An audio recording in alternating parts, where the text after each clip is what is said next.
Hello friends, welcome to Sushmita Adhikari's kitchen and blog. Sushmita Adhikari kitchen and ব্লগে আপনাদের সকলকে স্বাগতম। আজ আমি ইলিশ মাছের দুটো পদ বানিয়ে দেখাবো। এটি বানানোর জন্য আমি ফার্স্টে ইলিশ মাছগুলিকে ভালো করে ধুয়ে নুন হলুদ মাখিয়ে রেখে দিয়েছি। তারপর কড়াইয়ে সর্ষের তেল গরম করে নিতে হবে। অবশ্যই রান্নাটি সর্ষের তেলেই করবেন, কারণ মাছ সবসময় সর্ষের তেলেই ভালো লাগে, আর ইলিশ মাছ তো সর্ষের তেলেই ভালো লাগে। তারপর একে একে আমি মাছগুলিকে ভালো করে ভেজে রেখে দেব।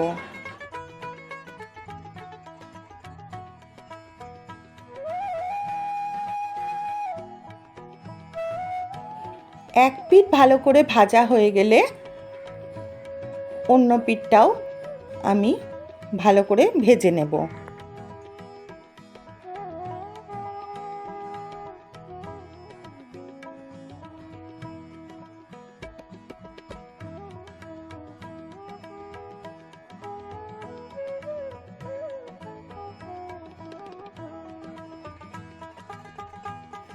তারপর দু পিঠ ভালো করে ভাজা হয়ে গেলে আমি মাছগুলোকে কড়াই থেকে তুলে রেখে দেব।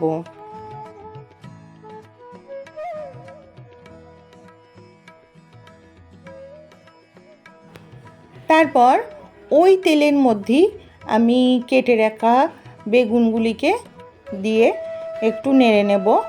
তারপর তার মধ্যে দিয়ে দেব অল্প একটু হলুদ গুঁড়ি আর অল্প একটু নুন দিয়ে আবার ভালো করে ভেজে নেব।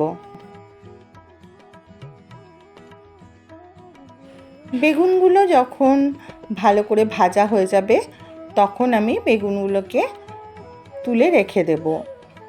তারপর কড়াইয়ের মধ্যে আরও একটু সর্ষের তেল দিয়ে কালো জিরে আর কাঁচা লঙ্কা ফোড়ন দেব।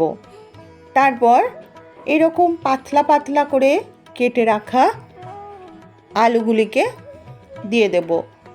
তারপর তার মধ্যে দেব হলুদ গুঁড়ো, কাশ্মীরি লঙ্কা গুঁড়ো, পরিমাণ মতো নুন, অল্প একটু চিনি। সবসময় আমি রান্নায় একটু চিনি ব্যবহার করি, কারণ নুনের পরিমাণটা তাহলে ঠিকঠাক থাকে, অল্প একটু মিষ্টি দিলে। আর যারা একেবারেই চিনি খান না তারা চিনিটা অ্যাভয়েড করবেন, কিন্তু দিলে একটু ভালো লাগে। তারপর আলুগুলো ভালো করে ভাজা হয়ে গেলে তার মধ্যে আমি জল দিয়ে দেব। জলটা অবশ্যই গরম জল দেব, কারণ গরম জল দিলে রান্নার স্বাদটাও ঠিক থাকে আর টেম্পারেচারটা বজায় থাকে। তারপর আমি দুটো কাঁচা লঙ্কা চিড়ে দিয়ে দেব। দিয়ে যখন ভালো করে ফুটে উঠবে এবং দেখে নেব যে আলুগুলো সিদ্ধ হয়ে গেছে, তখন আমি তার মধ্যে ভেজে রাখা বেগুনগুলিকে দিয়ে দেব।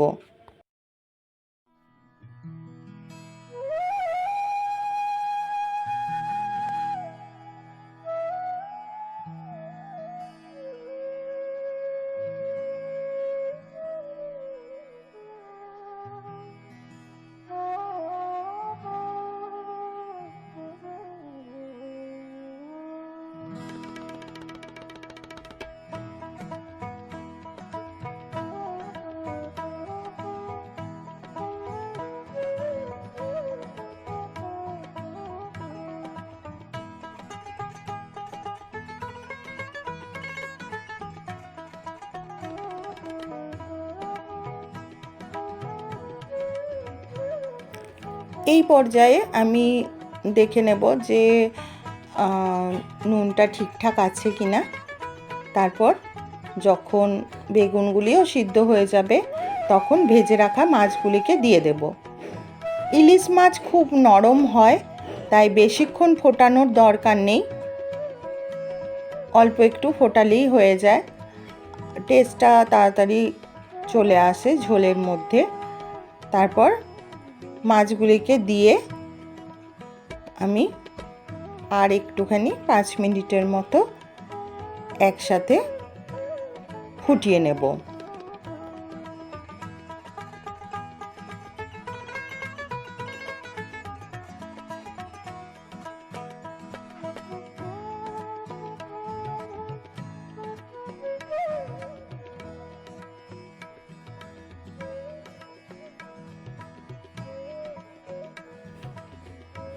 তাহলেই রেডি হয়ে যাবে আমাদের বেগুন আলু দিয়ে ইলিশ মাছের ঝোল।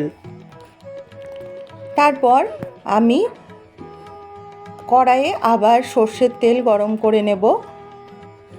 ইলিশ মাছের একটু ডিম ছিল, সেই ডিমটা দিয়েও আমি কয়েকটা বড়া বানিয়ে নেব। তার জন্য ইলিশ মাছের ডিমটাতে বেসন দিয়ে নেব আর দেব পরিমাণ মতো নুন আর কাঁচা লঙ্কা কুচিয়ে নিয়েছি। আপনারা চাইলে গুঁড়ো লঙ্কাও দিতে পারেন, আমি দিইনি, এখানে কাঁচা লঙ্কা ব্যবহার করেছি। তারপর ভালো করে মেখে নিয়ে বড়ার আকারে দিয়ে তেলের মধ্যে ভালো করে ভেজে নেব।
দু পিঠ ভালো করে ভেজে নিতে হবে।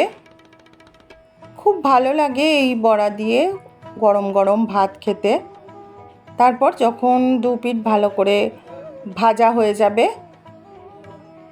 তখন বড়াগুলিকে তুলে রেখে দিতে হবে।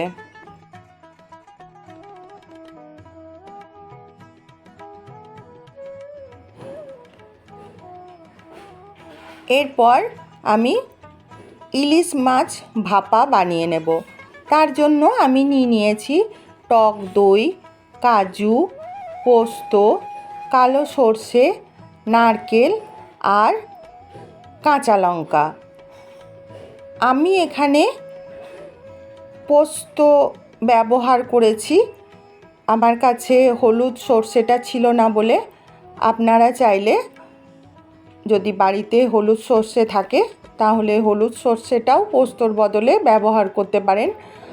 আর মিক্সিতে যেহেতু আমি পেস্ট করব সেই জন্য একটু কাজু নিয়েছি, না হলে একটু তেতো হয়ে যায়। কিন্তু যদি শিলনোড়া আপনারা ব্যবহার করেন, মানে শিলনোড়ায় যদি বাটেন, তাহলে কাজুটা না দিলেও চলে, দিলে তো অবশ্যই খেতে ভালো হয়।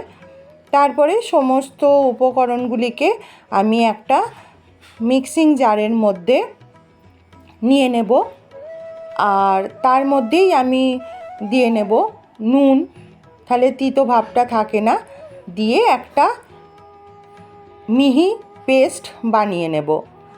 ওই পেস্টটার মধ্যেই আমি দিয়ে দেব সর্ষের তেল, দিয়ে ভালো করে আমি মিশিয়ে নেব। তারপর একটা এরকম টিফিন বাটির মধ্যে ফার্স্টে হাফ যে পেস্টটা বানিয়েছি তার হাফ আমি দিয়ে নেব। তার উপর থেকে ইলিশ মাছ, নুন হলুদ মাখানো ইলিশ মাছগুলিকে এইভাবে সাজিয়ে নিতে হবে। আপনাদের যেরকম মাছের পরিমাণ হবে আপনারা টিফিন বাটিটা সেই রকম ব্যবহার করবেন।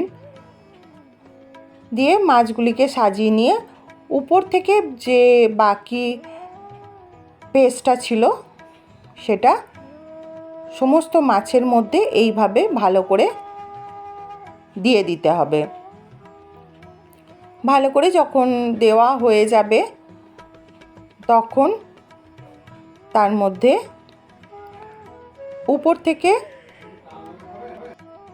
উপর থেকে একটু সর্ষের তেল দিয়ে দেব।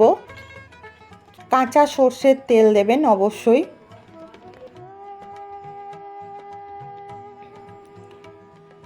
এইভাবে দিয়ে নেওয়ার পর তারপর উপর থেকে কয়েকটা কাঁচা লঙ্কা দিয়ে দেবেন। যখন খাবেন তখন এই কাঁচা লঙ্কাগুলো খেতে কিন্তু দারুণ লাগে ভাতের সঙ্গে মেখে মেখে। যারা ঝাল খেতে পছন্দ করে তাদের তো ভালো লাগেই, কিন্তু যারা ঝাল পছন্দও করে না, এটাও খুব একটা ঝাল লাগে না, ভালো লাগে খেতে। মানে আমি ঝাল খাই না, তাও কিন্তু এই লঙ্কাগুলো খেতে বেশ ভালো লাগে, বেশ বেশ ভালো লাগে। তারপর টিফিন কৌটোর ঢাকনাটা লাগিয়ে নেব। তারপর এরকম একটি কড়াইয়ের মধ্যে বা যে কোনো পাত্রের মধ্যে জল দিয়ে নেব। জলের ওপরে অবশ্যই এরকম একটা স্ট্যান্ড দেবেন, না হলে কিন্তু ডাইরেক্ট জলের ওপর টিফিন কৌটোটা দিলে জল ঢুকে গিয়ে মাছের স্বাদটা কিন্তু নষ্ট হয়ে যাবে। তাই এরকম একটা স্ট্যান্ডের ওপরে টিফিন কৌটোটা রেখে দেবেন। তারপর ভাপে 25 থেকে 30 মিনিট রেখে দিতে হবে। এই ভাপেই কিন্তু মাছগুলো খুব সুন্দরভাবে সিদ্ধ হয়ে যায় এবং খুব ভালো লাগে খেতে। 30 মিনিট পর আমি টিফিন কৌটোর ঢাকনাটা খুলে নেব। একদম পারফেক্ট ইলিশ মাছ ভাপা তৈরি হয়ে গেছে।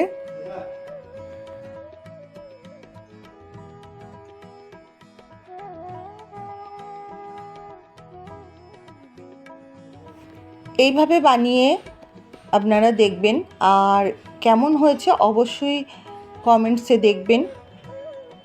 পুরনো বন্ধুরা তো আমার পাশে আছেন, তার জন্য তাদেরকে অনেক অনেক ধন্যবাদ।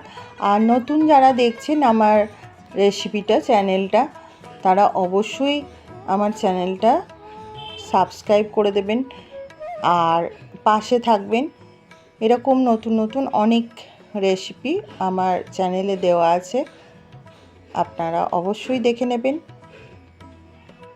একদম পারফেক্ট রেডি হয়ে গেছে। Thanks for watching. Bye bye all. Love you all.